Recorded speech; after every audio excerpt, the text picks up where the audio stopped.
បាទជំរាបសួរពុកម៉ែបងប្អូនទាំងអស់គ្នាបាទនេះបងប្អូនគឺពូជមាន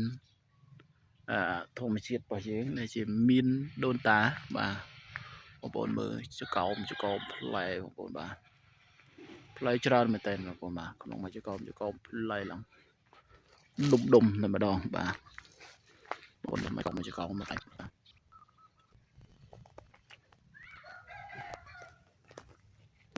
ហើយស្មាននេះបងថាសัตว์យំ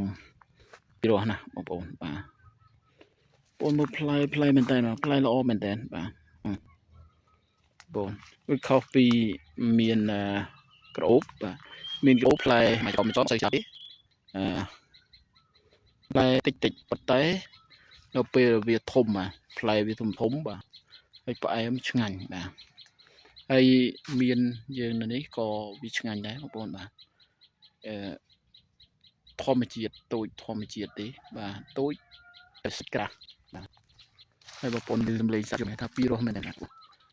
វនេះហើមកហើយ